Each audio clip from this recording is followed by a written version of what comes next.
Terima kasih Anda masih bersama kami di Sindo Malam bersama saya Nata Arman. Pemirsa, Setio Budianto mendapatkan suara terbanyak dalam pemilihan Ketua KPK di Komisi 3 DPR RI.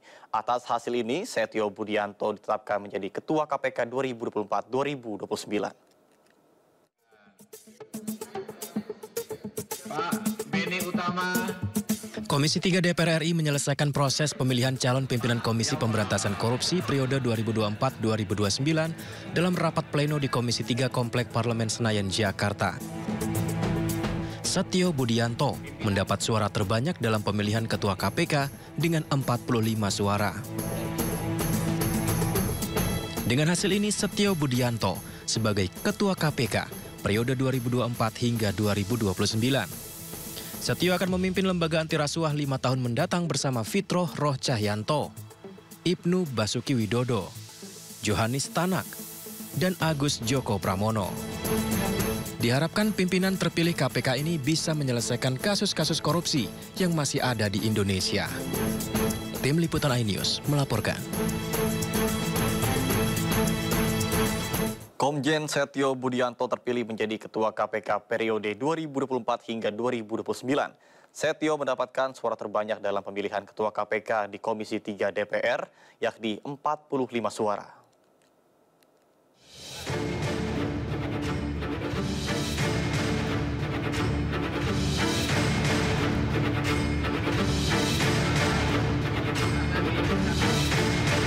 Komjen Pol Setio Budianto terpilih sebagai Ketua KPK periode 2024-2029.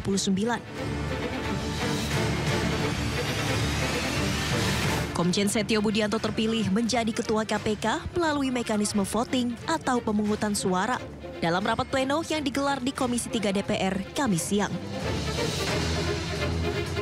Setio Budianto mendapat suara terbanyak, yakni 45 suara, dan menyisihkan 9 calon ketua KPK lainnya.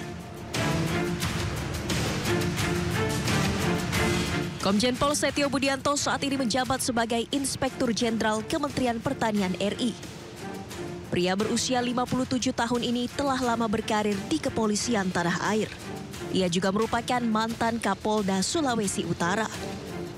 Setio Budianto sendiri bukan orang baru di lingkungan Komisi Pemberantasan Korupsi. Dirinya pernah menjabat sebagai Direktur Penyidikan KPK.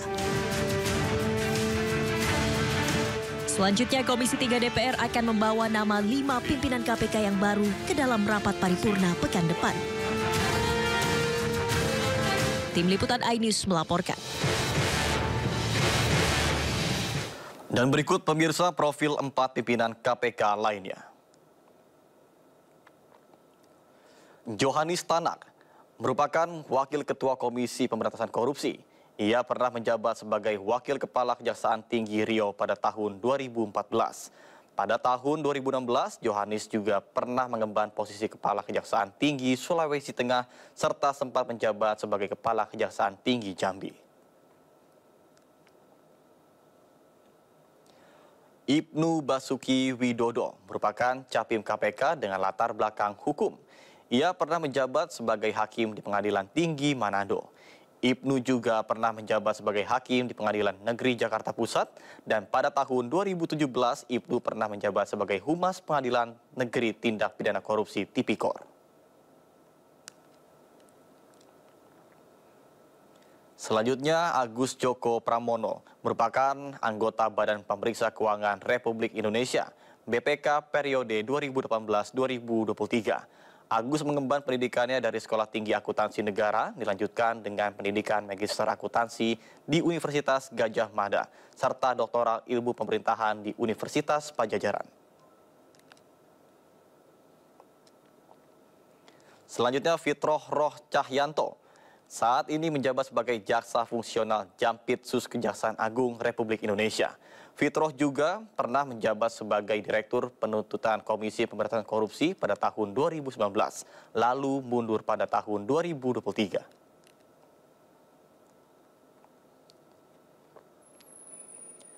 Selain memilih pimpinan KPK, Komisi 3 DPR juga menetapkan 5 anggota Dewan Pengawas Komisi Pemberantasan Korupsi. 5 anggota Dewan Pengawas KPK yang terpilih antara lain Beni Joshua Mamoto, Jiska Mirawati Gusrizal Sumpeno, dan Wisnu Baroto. Beni Mamoto mendapatkan perolehan suara tertinggi, yakni 46 suara.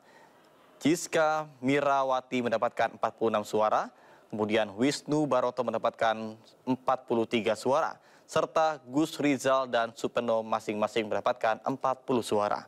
Posisi Dewas KPK memiliki peran strategis dalam mengawasi pelaksanaan tugas komisioner KPK, termasuk memutuskan pelaksanaan penyadapan hingga evaluasi kerja lembaga tersebut.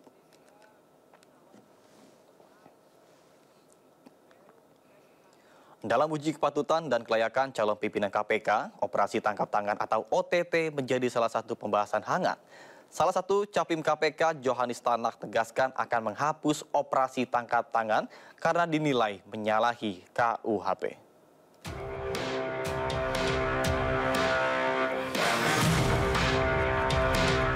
OTT menjadi salah satu pembahasan penting dalam uji kepatutan dan kelayakan atau fit and proper test Capim KPK. Di depan Komisi 3 DPR RI, Capim KPK Johanis Tanak mengaku akan menghapus OTT jika terpilih sebagai Ketua KPK. Ya, menurut hemat saya, OTT itu pun tidak tepat. Dan saya sudah sampaikan pada teman-teman, saya pribadi, tapi karena lebih mayoritas mengatakan itu menjadi tradisi, ya apakah ini tradisi bisa diterapkan, ya saya juga nggak bisa juga saya menantang. Tetapi seandainya saya bisa jadi, mohon izin, jadi ketua, saya akan tutup close. Karena itu tidak sesuai dengan pengertian yang dimaksud dalam KUHP. KPK pun menjawab pertanyaan Johanis Tanak. KPK pastikan semua tindakan KPK termasuk tangkap tangan berjalan sesuai aturan. Tangkap tangan menjadi bagian dalam penindakan dari rangkaian panjang penyelidikan oleh tim penyidik KPK. Nggak disebut, ya nggak disebut di dalam, tapi dalam rangka penindakan, ya kan? Itu di pasal berapa? Di pasal 6 Undang-Undang KPK kan jelas, KPK melakukan penyidikan, penuntutan, eksekusi. Nah, kegiatan tangkap tangan itu kan bagian dari penindakan, gitu loh. Jadi saya kira nggak akan hilang juga sih. Apalagi pelaksanaannya kan juga ada. Itu lebih selektif. Sebelum maju sebagai Capim KPK tahun ini, Johanis Tanak menjabat sebagai Wakil Ketua KPK sejak Oktober 2022. Johanis diangkat menggantikan Lili Pintauli Siregar yang mundur. Tim Liputan iNews melaporkan.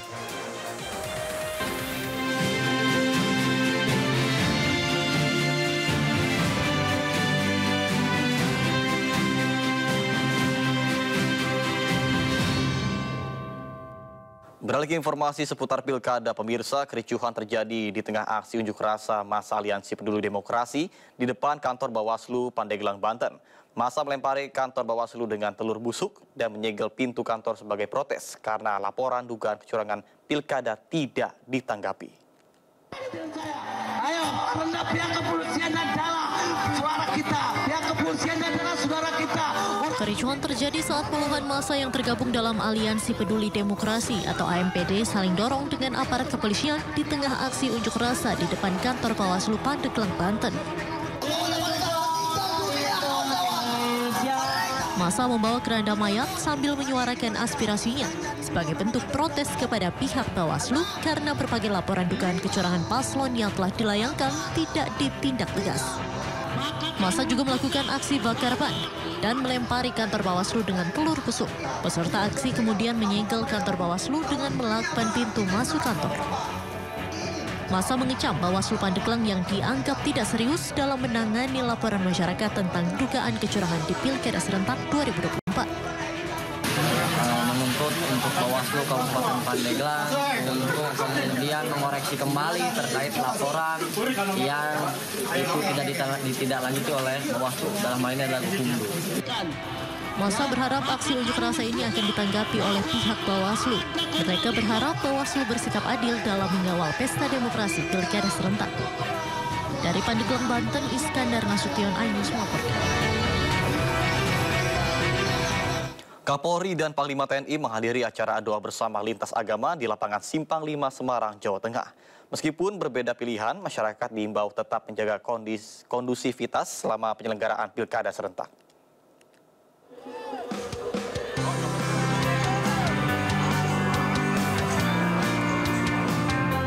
Kapolri Jenderal Listio Sigit Prabowo bersama Panglima TNI Jenderal Agus Subianto menghadiri acara doa bersama lintas agama bersama TNI Polri dan warga Jawa Tengah di lapangan Pancasila Simpang 5, Kota Semarang, Rabu malam.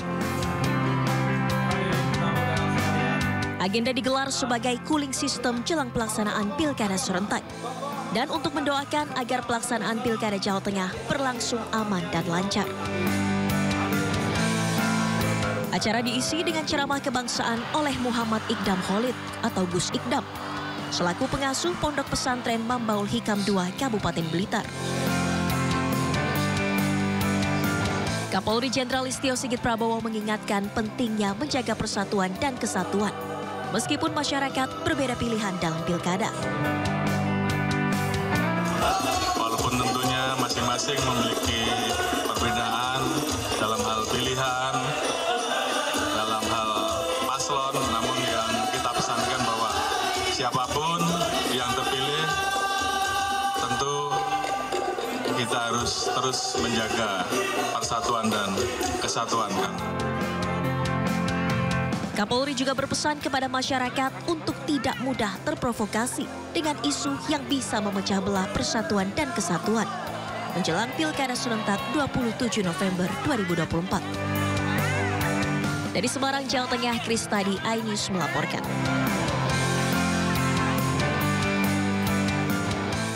Pemirsa, dukungan terhadap Cagup Jakarta nomor urut 1 Ridwan Kamil terus berdatangan, termasuk dari Presiden ke-7 Republik Indonesia, Joko Widodo. RK berharap dukungan tersebut mampu mendongkrak elektabilitasnya.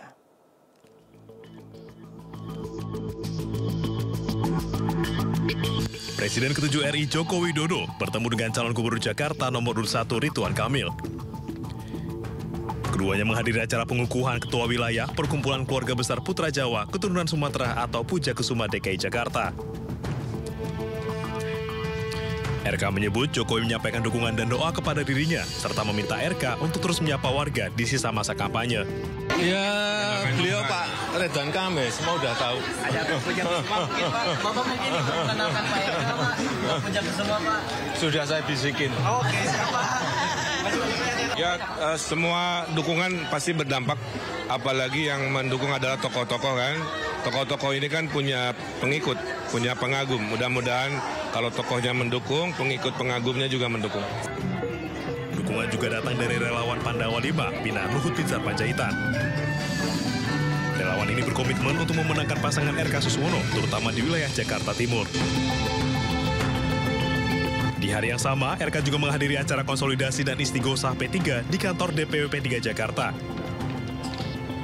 Dalam konsolidasi ini, RK mengajak P3 bangkit usai pemilu 2024 dan bergerak memenangkan pasangan RK Suswono di Pilkada Jakarta. RK juga berjanji akan membantu P3 meraih kembali kejayaan mereka di Jakarta jika terpilih menjadi gubernur. Dari Jakarta, tim liputan iNews melaporkan. Sementara pasangan calon gubernur dan wakil gubernur Jakarta nomor urut 3 Pramono Anung dan Rano Karno kembali bertemu dengan mantan gubernur Jakarta Anies Baswedan di kediaman Anies di wilayah Lebak Bulus. Pertemuan kali ini juga diikuti oleh Forum Ulama Habaib atau FUHAB. Pramono Anung dan Rano Karno tiba di kediaman Anies Baswedan di kawasan Lebak Bulus, Jakarta Selatan pada Rabu pagi. Pramono dan Rano kemudian langsung masuk ke rumah dan disambut hangat Anies Baswedan. Pramono Rano berterima kasih telah mendapatkan kesempatan bersilaturahmi dengan para ulama. Sementara itu Anies menjelaskan tujuan pertemuan tersebut untuk berjuang bagi warga Jakarta.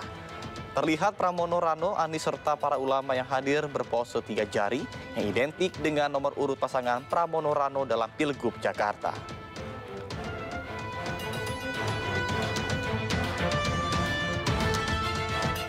Pemirsa, Partai Perindo menunjukkan komitmennya dalam mengawal kemenangan para calon kepala daerah yang didukung maupun diusung. Berbagai kegiatan dan kampanye calon kepala daerah ini turut dihadiri jajaran pengurus Partai Perindo sebagai bentuk solidaritas dan komitmen dukungan pada pilkada serentak.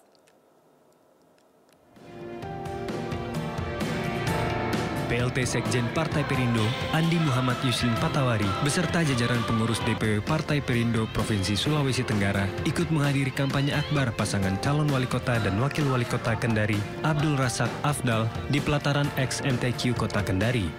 Kehadiran Partai Perindo dalam kampanye akbar yang dihadiri ribuan pendukung ini menjadi bukti dan komitmen kuat untuk memenangkan pasangan nomor urut 5 ini.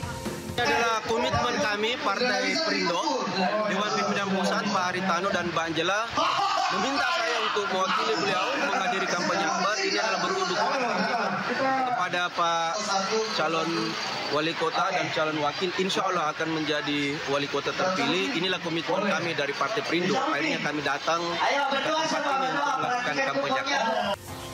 Di Kalimantan Selatan, Partai Perindo turut mendampingi pasangan calon gubernur dan wakil gubernur Kalimantan Selatan, Muhyiddin Hasnuryadi Sulaiman, dalam debat terakhir di Gedung Chandra Banjarmasin, Kalimantan Selatan. Dalam debat, paslon nomor urut 1 ini berkomitmen akan membangun Kalimantan Selatan yang berkelanjutan, berbudaya, religius, dan sejahtera. Ya, akan masyarakat menilai. Apapun hari ini hasilnya, debat itu masyarakat menilai. Yang mana yang patut memimpin Kalimantan Selatan ke depan. Mana yang kompak, mana yang apa, yang penting jelas kami bekerja bersama merangkul semua. Seluruh pengurus dan kader partai yang dipimpin Ketua Umum Angela Tanusudibyo ini akan terus bergerak turun ke masyarakat, memenangkan pasangan calon kepala daerah yang diusung maupun didukung di Pilkada Serentak 2024. Tim Liputan iNews melaporkan.